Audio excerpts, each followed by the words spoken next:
on va apprendre à dessiner la formule de Lewis d'une molécule. On va faire plein d'exemples avec la méthode que je trouve la plus intuitive. Si vous n'avez pas vu les vidéos précédentes, vous pouvez quand même comprendre tout ce qu'on va faire maintenant, à condition de savoir sans aucun problème retrouver le nombre d'électrons de valence de n'importe quel atome. Et pour ça, on a un petit tableau périodique pour nous aider.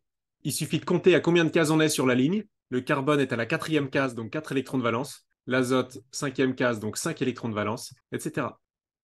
On va commencer par la molécule PCl3, avec un phosphore et 3 chlores. Parfois, on vous aide en indiquant l'atome central. Ici, je vous dis que l'atome central, c'est le phosphore. Comment faire pour trouver la formule de Lewis? Eh bien, on va dessiner tous nos atomes en représentant les électrons de valence autour d'eux par des petits points. Le phosphore a 5 électrons de valence et le chlore en aura 7. Je dessine mes 3 atomes de chlore avec leurs 7 électrons de valence. Il n'y a plus qu'à faire les liaisons. Combien de liaisons veut faire le chlore? C'est ce qu'on a vu dans la vidéo précédente. Le chlore, il aimerait bien avoir 8 électrons de valence, comme l'argon à côté de lui, qui est un gaz noble. Et donc, il voudra faire une liaison. Le phosphore, lui, il a 5 électrons, mais il en veut 8 aussi. Donc, il lui en manque 3. Donc, il va essayer de faire 3 liaisons. Chaque liaison covalente fait gagner un électron. Déjà, la première chose à faire, c'est au moins de tous les relier entre eux pour faire une molécule. Donc, le chlore à droite, on ne peut pas l'accrocher à un autre chlore. Enfin, techniquement, on peut. Ça fait une molécule de dichlore, qui est un gaz bien connu. Mais concrètement, si on fait ça, on ne peut rien attacher d'autre. Donc, pour pouvoir faire un édifice un peu plus grand, on est obligé d'accrocher chaque chlore au phosphore. Et ça tombe bien, puisque le phosphore, il a envie de faire 3 liaisons. Donc si on fait ça, tout le monde est content. Tout le monde aura 8 électrons de valence. Tout le monde ressemble à un gaz noble. Maintenant, il faut se souvenir que les électrons qui ne sont pas impliqués dans les liaisons vont former des doublets entre eux. Et on obtient notre formule de Lewis. On peut dessiner un peu plus joliment. Et on a fini. Et au passage, on a la formule de Lewis du dichlore aussi. Un deuxième exemple, maintenant, on va faire le CO2. Le carbone a 4 électrons de valence, l'oxygène a 6 électrons de valence. L'atome central, c'est très souvent le carbone, parce qu'il fait plein de liaisons autour de lui. On va le dessiner avec ses 4 électrons de valence. On va dessiner des oxygènes autour. Et maintenant, on va faire les doublets. Combien de liaisons veut faire un oxygène? Il veut passer de 6 à 8 électrons de valence, donc il lui manque 2 électrons, donc il va faire 2 liaisons. Et lui, il a 4 électrons de valence, il en veut 8, donc il lui manque 4 électrons, donc il va faire 4 liaisons. La première chose à faire, c'est de créer au moins une liaison qui relie tout le monde. C'est le minimum pour avoir une molécule. Mais on voit que ça suffit pas. Tous les atomes aimeraient faire encore plus de liaisons. Dans ces cas-là, il ne faut pas hésiter à doubler les liaisons. Et maintenant, tout le monde est content. Les oxygènes ont 2 liaisons, les carbones ont 4 liaisons. Les électrons restants vont s'apparier entre eux en formant des doublets non liants. Il n'y a plus qu'à dessiner ça de manière un petit peu plus jolie. Voilà la formule de Lewis du dioxyde de carbone.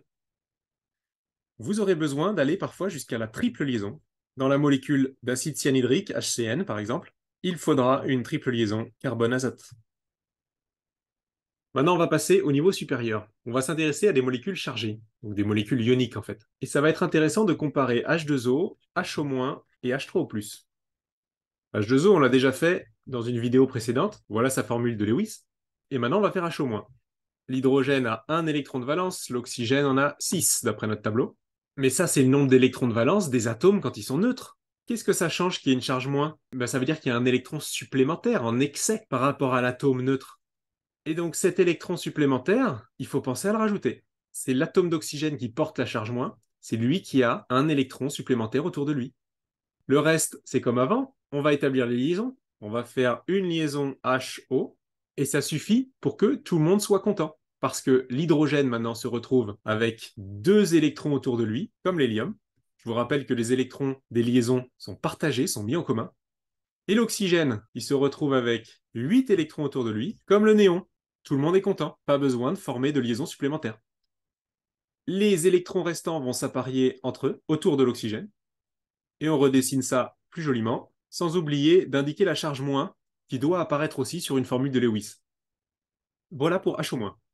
Maintenant, H3O+. La charge plus est portée par l'oxygène de nouveau. Normalement, l'oxygène a 6 électrons de valence, quand c'est un atome.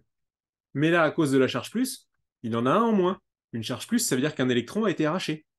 Maintenant, on va dessiner nos liaisons. L'hydrogène, lui, il veut faire une seule liaison. Il est content avec 2 électrons. L'oxygène, lui, il veut 8 électrons autour de lui. Il en a 8 maintenant, avec les 3 liaisons dessinées. Donc, il est content. Et les électrons célibataires ne restent pas célibataires, ils s'apparient entre eux. Si on redessine tout proprement, ça donne ça. On peut remarquer quelque chose d'intéressant ici, c'est que quand vous avez une charge sur un atome, ça modifie le nombre de doublets liants et non liants. Dans l'oxygène atomique de base, sous forme d'atome, on a 2 doublets liants et 2 doublets non liants.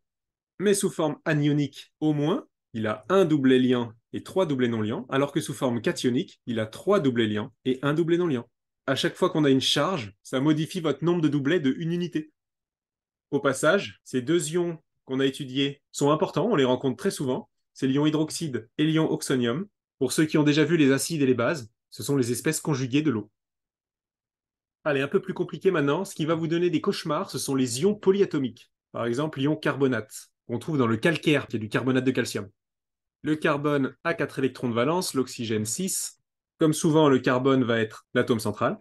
On a 3 oxygènes autour, et on aura aussi 2 électrons à rajouter quelque part, parce qu'on a 2 charges moins. Ce qui n'est pas évident, c'est qu'a priori, on ne sait pas forcément quels sont les atomes qui portent ces 2 charges moins. Donc on ne sait pas trop où on va rajouter ces 2 électrons. Pour l'instant, on ne va pas les rajouter, on les garde en réserve. On va déjà commencer à dessiner nos liaisons. Je vous rappelle que le carbone, il veut faire 4 liaisons, et l'oxygène, 2 liaisons, quand ils sont non chargés. La première chose à faire, c'est de faire au moins une liaison pour tout le monde. Comme ça, tout est accroché. On a bien une molécule.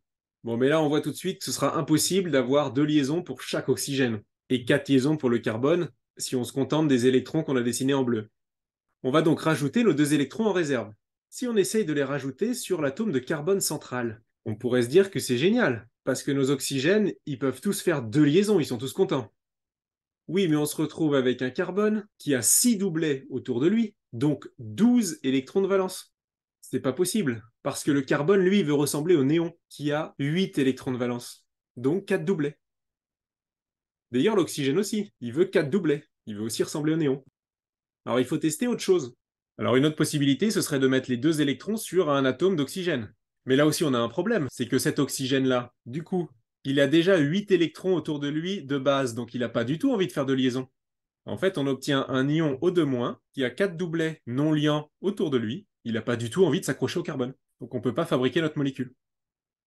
Une autre possibilité, ce serait de rajouter un électron sur le carbone et un électron sur l'oxygène. Mais là encore, on aura des problèmes. Si vous créez 2 nouvelles liaisons avec votre carbone, il va se retrouver avec 5 doublets autour de lui, donc 10 électrons, c'est trop. Et si vous décidez de relier les 2 électrons entre eux pour former un doublet non liant, là le carbone il est bien, parce qu'il a 8 électrons autour de lui, comme le néon, mais c'est certains de vos oxygènes qui ne seront pas bien. Parce que ici et ici, vous avez des électrons célibataires, qui n'ont aucun autre partenaire pour former un doublet. Alors les électrons célibataires, ça existe en chimie, on appelle ça des radicaux libres. On les note justement avec un point en exposant, pour indiquer qu'il y a un électron célibataire dans la structure. Mais ce qu'il faut retenir, c'est que ce sont des espèces pas stables du tout. Un électron célibataire, il n'est pas bien. Donc il va se mettre à casser tout ce qu'il y a autour de lui pour récupérer un partenaire. Ce sont des espèces très réactives et qui en général ont des durées de vie très courtes. Donc le carbonate qu'on a obtenu à gauche avec 2 électrons célibataires, c'est vraiment pas la structure la plus stable qu'on peut faire. Mais il y a une dernière combinaison qu'on n'a pas essayé pour rajouter nos 2 électrons. C'est d'en rajouter un sur un oxygène et l'autre sur un autre oxygène. Ça veut dire que les charges moins seraient portées par 2 oxygènes différents. Et là, le seul moyen de ne pas avoir d'électrons célibataires à la fin, c'est que la 4e liaison du carbone aille vers l'oxygène qui ne porte pas de charge. Comme ça, le nombre d'électrons restants est un nombre pair sur tous les oxygènes et on peut tous les apparier. On n'a pas de radical libre, mais aussi tous les atomes ont 4 doublets autour d'eux, c'est-à-dire ils sont tous comme le gaz noble néon, donc ils sont tous contents. On a trouvé l'assemblage optimal pour tout le monde, et si on le dessine proprement, voilà l'ion carbonate.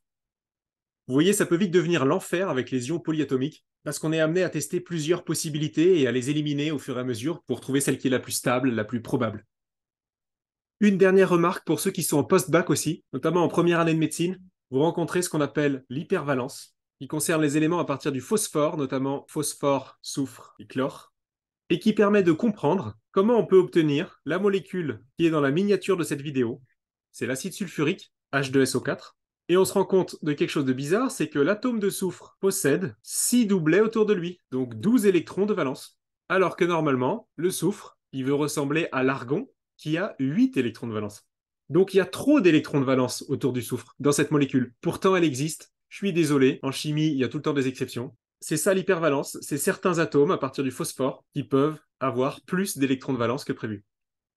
Il y a un autre exemple assez connu pour les étudiants en médecine, parce qu'il y en a plein dans nos cellules, c'est l'ion phosphate, PO4 3-, qui contient un atome de phosphore en hypervalence.